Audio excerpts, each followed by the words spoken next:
Ce matin-là, à Gennevilliers, un nouveau dossier ressurgit sur le bureau de Bernard. Un braquage dans une supérette qui a eu lieu il y a 6 mois. Et la science vient de livrer un indice précieux qui relance cette enquête au point mort. L'agresseur a commis une petite erreur. Voici le scénario de l'attaque. Armé d'un pistolet, un homme dévalise la caisse d'une supérette du centre-ville. Un complice l'attend à l'extérieur et les 2 hommes prennent la fuite sur un scooter volé.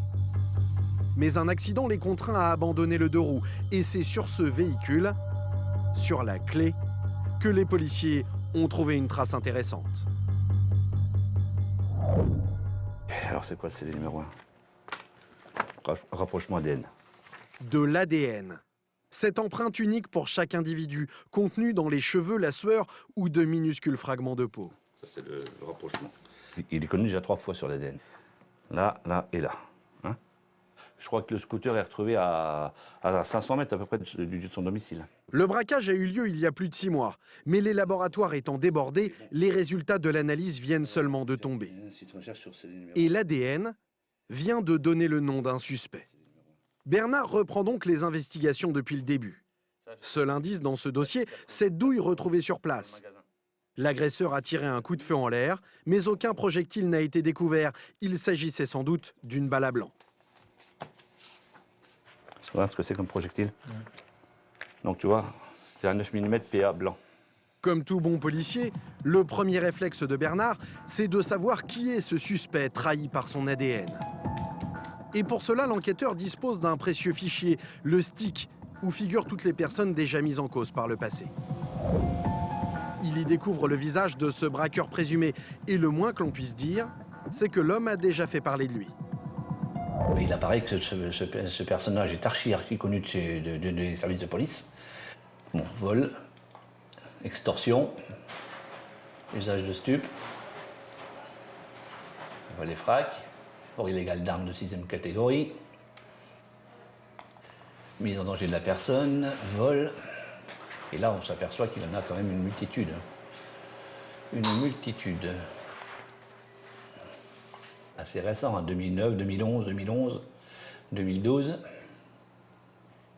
Au total, il a fait l'objet de 24 procédures dans sa vie. C'est pas mal, hein. C'est quand même un garçon qui est né en 93, donc ça lui fait 20 ans. Ouais, il n'a pas perdu de temps, quoi. Hein.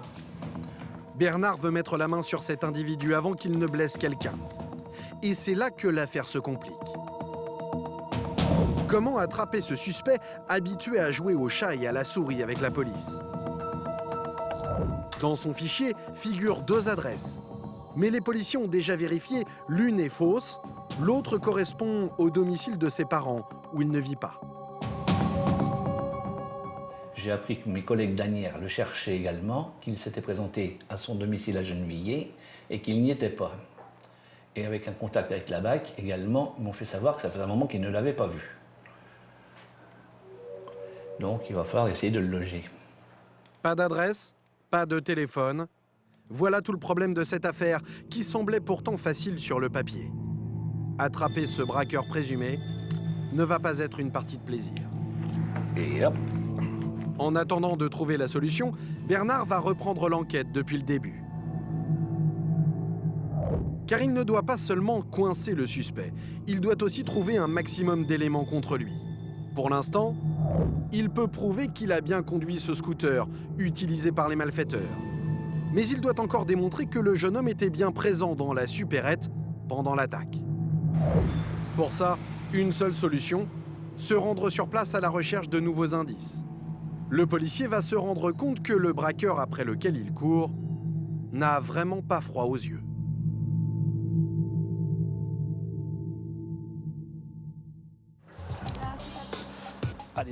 Le lendemain matin, direction le centre-ville d'une commune voisine. L'objectif de Bernard, traquer sur le terrain le moindre détail qui pourrait permettre de confirmer l'implication de son suspect.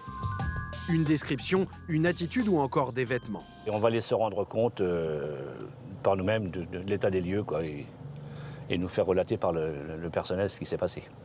C'est quand même beaucoup plus parlant que de le lire sur un procès-verbal, même si le procès-verbal est bien fait. 6 mois après les faits, l'espoir est mince, mais il y a parfois des petits détails qui peuvent relancer une enquête.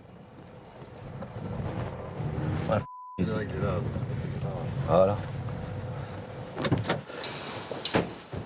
Dans ce quartier résidentiel, au milieu de ces immeubles flambant neufs, voilà le magasin en question. Bonjour, la police. On peut voir la direction, s'il vous plaît? Merci. Bernard le sait, à l'époque, c'est le gérant du magasin qui a livré le témoignage le plus précis. C'est donc sur son récit qu'il va se concentrer. Bonjour, Bonjour, vous allez bien? ça va et vous? Ça va, merci. Voici l'homme en question.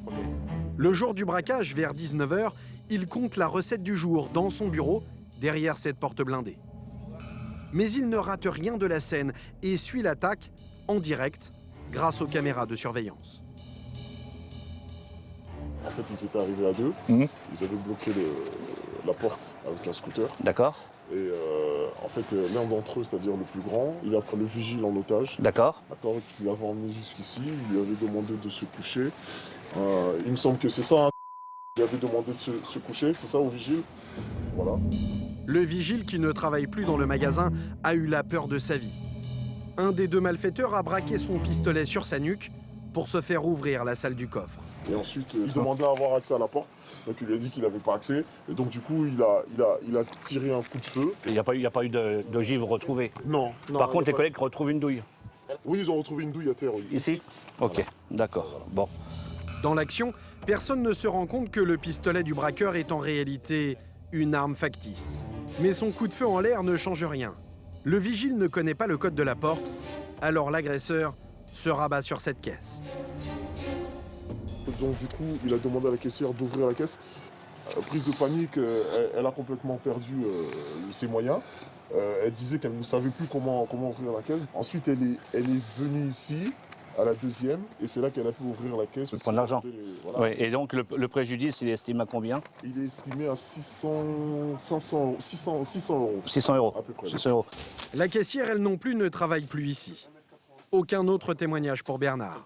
Et manque de chance, à cause d'un problème technique, les caméras qui fonctionnaient pourtant le jour du braquage n'ont pas enregistré la scène. L'enquêteur fait chou blanc, mais avant de partir au détour de la conversation, le gérant va lui livrer une information capitale. 2 mois avant cette attaque, la supérette avait déjà été braquée et l'homme a une conviction. Vous pensez que ça peut avoir un lien? Un lien, oui, je pense, parce que bon, la personne qui est revenue la deuxième fois, pour moi, il avait exactement les mêmes corpulences, les mêmes, bon, avec un peu plus de armes la deuxième fois, vu que la première fois, ça n'avait pas Ouais. marché. Pour vous, ça peut être Ah la même. oui, pour moi, c'est exactement la même personne, Ouais. d'après moi. Ouais. On va voir, ça, c'est l'enquête qui va pouvoir le déterminer. Hein. Si le gérant ne se trompe pas, le même homme aurait donc attaqué le même magasin à 2 reprises et à quelques semaines d'intervalle. Et bonne nouvelle pour l'enquêteur, cette première attaque, elle, a été filmée et enregistrée. Le problème, moi, j'ai des images qui sont archivées. Vous les ressortez, vous les mettez sur un support et puis on, Je vous transmets. on fera une étude, ouais, ou on passera les chercher, enfin ça dépend. Hein. Ouais. Au revoir. Bernard pourra visionner cette vidéo dans quelques heures. S'agit-il vraiment du même braqueur? Impossible de l'affirmer, mais les policiers ne veulent négliger aucune piste. Et grâce à ces images, ils ont peut-être une occasion inespérée de voir l'homme qu'ils recherchent en pleine action.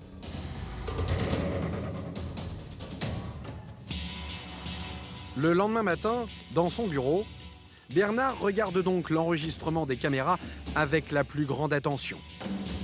Cette première attaque de la supérette a eu lieu un peu avant midi. Alors là, on le voit sur le premier braquage, enfin, ce qui va devenir une tentative. Alors là, il est ici. Voici l'agresseur. Une cagoule et un casque sur la tête. Dans sa main, une arme de poing. Immédiatement, il fonce sur l'une des caissières du magasin. Manifestement très agité, il braque son arme sur cette cliente tétanisée. Puis il tente de traîner jusqu'à la salle du coffre la caissière, qui ne se laisse pas faire. Et là, il va lutter avec la caissière. Elle le pousse, voilà, il lui tape dessus et son flingue, il éclate. Au sol, son pistolet brisé en 2. Là encore, il s'agissait d'une réplique en plastique. Mais au regard de la loi, La peine encourue est strictement la même que pour une véritable arme à feu, 20 ans de prison et 150 000 € d'amende. Et là, il se sauve.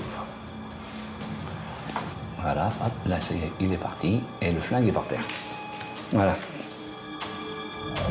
Même mode opératoire, un complice l'attendait à l'extérieur sur un scooter. Si le gérant du magasin a vu juste, le braqueur aurait récidivé 2 mois plus tard, cette fois avec un pistolet d'alarme.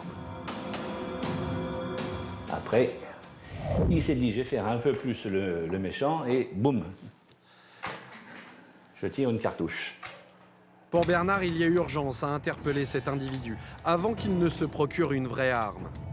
Mais comment faire avancer cette enquête? Le policier recherche 2 individus, le braqueur et son complice. Grâce à l'ADN, il a un suspect, mais il faut encore le coincer. Et pour l'instant, aucune adresse connue. Vous allez voir que dans ce genre de cas, les enquêteurs ont tout un tas d'astuces pour remonter discrètement la piste d'un individu qui tenterait de se faire oublier.